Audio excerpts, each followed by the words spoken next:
حي على الفلاح.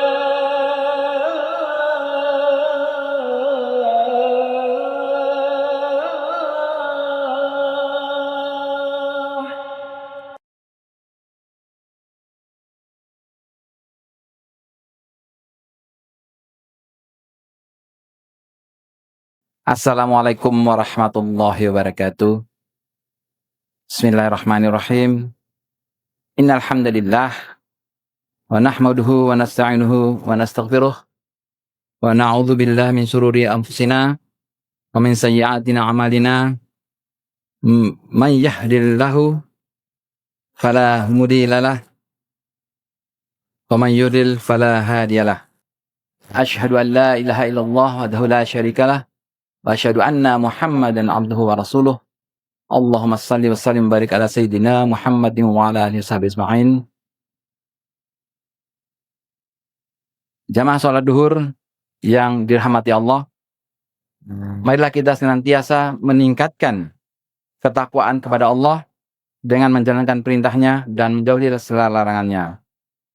Salah satu bentuk takwa dan syukur yang sering kita lupakan adalah menjaga nikmat kesehatan.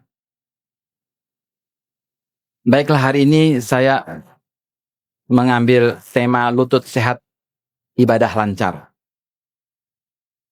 Di antara nikmat terbesar setelah nikmat iman dan Islam adalah nikmat sehat. Nabi SAW mengingatkan kita dalam sebuah hadis, dua kenikmatan yang banyak manusia tertipu, yaitu kesehatan dan waktu luang. Hadis riwayat Bukhari. Allah Ta'ala mengingatkan kita agar jangan sampai kita membiarkan diri kita jatuh dalam kelemahan dan menghalangi kita dalam kebaikan. Dan janganlah kamu menjatuhkan dirimu sendiri ke dalam kebinasaan. Quran surat Al-Baqarah ayat 195. Nah, mengapa kita harus menjaga kesehatan? Karena kesehatan adalah modal utama kita dalam beribadah kepada Allah. Seperti halnya ibadah haji, umrah, sholat, ya, memerlukan banyak aktivitas yang sangat bergantung pada salah satu tubuh kita, yaitu lutut. Renungkanlah, ketika lutut kita sehat, kita bisa berdiri tegak dalam sholat, seperti sujud yang sempurna, duduk di antara dua sujud tanpa rasa sakit. Ibadah kita akan menjadi khusyuk dan lancar. Nah, dengan bertambahnya usia, lutut mulai terasa sakit, kadang kaku, bahkan bunyi keretek-keretek biasanya. Ya, itu yang usia sudah mulai ketawa-ketawa karena cocok gitu ya. Rasa sakit terutama saat duduk di antara dua sujud, ketika berdiri lama. Kadang nyeri timbul tanpa jadi istirahat pun kadang sudah mulai sakit, rasa cokot-cokot, kemeng. Sebenarnya saya ini sakit apa? Bisa bertanya pada diri sendiri. Orang awam mengatakan adalah pengapuran, atau istilah medisnya adalah osteoartritis. Adalah suatu penyakit sendi degeneratif atau proses penuaan pada sendi, di mana tubuh kita tuh akan menua. Seperti contohnya rambut menjadi putih, kemudian kulit menjadi keriput, tulang menjadi keropos, sendi menjadi pengapuran, orang bilang jadi osteoartritis. Proses penipisan pada bantalan sendi. Jadi ada tulang rawan di situ, terjadi proses penipisan, bahkan hilang sama sekali. Jadi kerusakan tulang rawan sendi yang kronik, lama, progresif tapi terus berjalan, tapi lambat, nah akan terbentuk tulang baru. Orang awam bilang ada pengapurannya, istilahnya awam. Tempat yang sering terkena osteoartritis atau pengapuran sendi ini adalah terutama di lutut, kemudian di tulang belakang, panggul, tangan, dan kaki. Apakah saya terkena penyakit osteoartritis? Ya, bila nyeri sendi yang disertai dengan ada umur di atas 50 tahun, kaku sendi pagi hari, atau bila duduk lama bangun kaku gitu. Kemudian kadang-kadang bunyi keretek-keretek. Nah, tadi seperti saya bilang, ya, luruskan atau tekukan pada sendi lutut akan ada bunyi.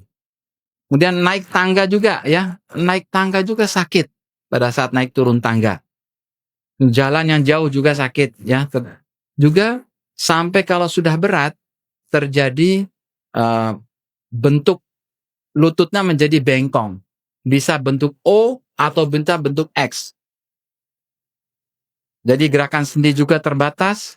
Jadi sholat saat duduk di antara dua sujud juga sakit, tidak bisa maksimal. Kadang kita nahan gitu sakit gitu ya. Itu mungkin ya. Gambaran secara klinis atau secara penampakan kalau kita buka sendinya, kita tahu kalau sendi itu mungkin kita sering pada saat kurban ya. Kalau sendi itu mulus seperti mutiara.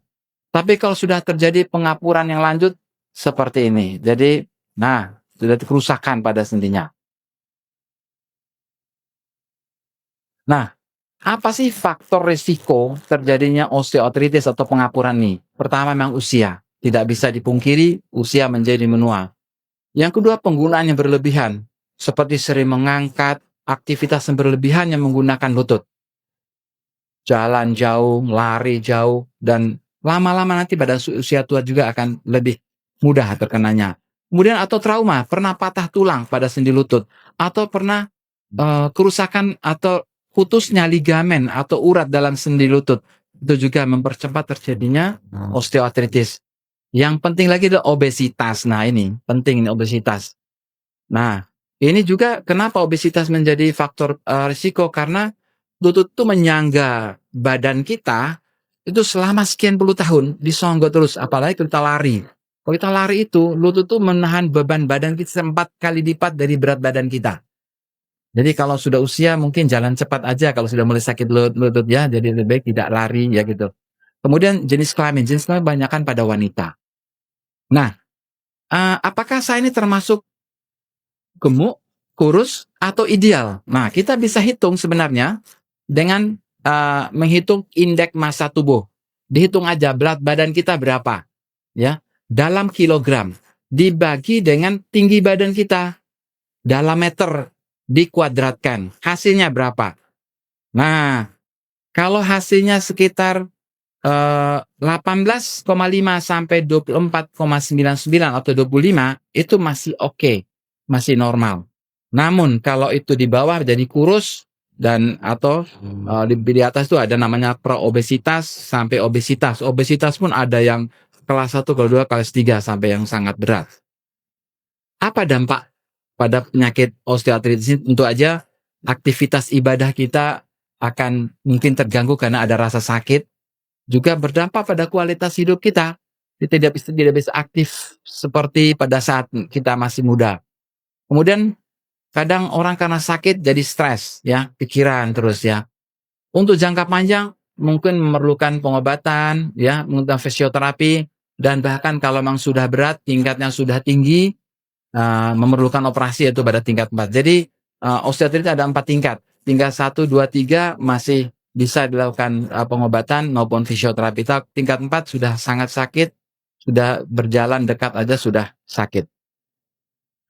Nah, prinsip pengobatan pada osteoartritis atau pengapuran ini yaitu 1, tentu aja mengurangi beban sendi lutut, yaitu dengan mengurangi berat badan. Minimal kita kurangi adalah 10% dari berat badan kita. Misal 50 kurang 5 kilo.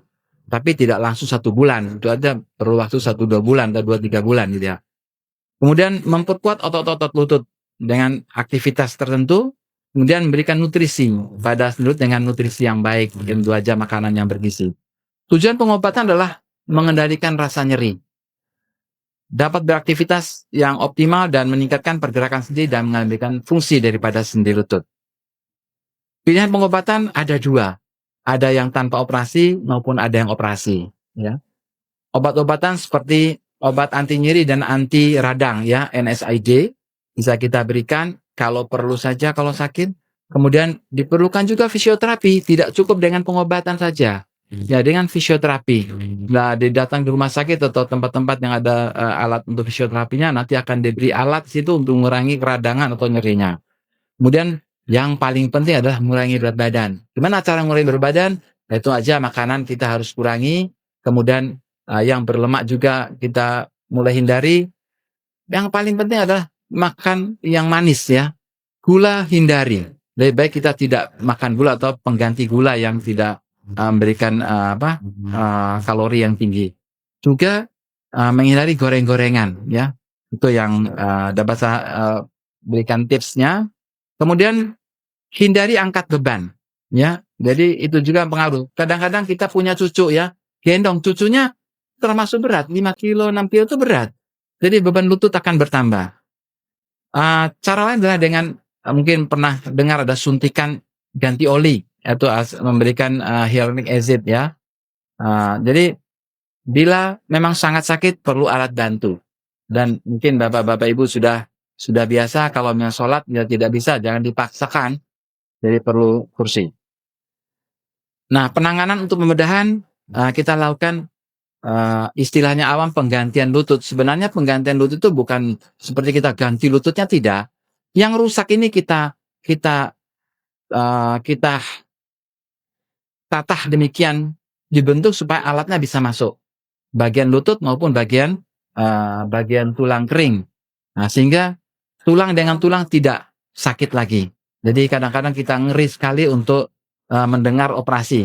Tapi tentu aja bisa dilalui dengan tanpa operasi dulu tentunya. Apa yang dapat saya lakukan? 1, menjaga postur tubuh yang baik saat berdiri, duduk, dan berjalan. Ya. Kemudian sebelum aktivitas, misalnya aktivitas kita lakukan pemanasan ringan dulu, peregangan otot. Jadi tidak langsung bangun tidur langsung gerak atau langsung aktivitas yang tinggi, tidak. Diregang dulu ototnya, pemanasan maupun stretching. Lakukan olahraga teratur, menjaga fleksibilitas, kekuatan, dan keseimbangan otot. Dan pertahankan berat badan idealnya.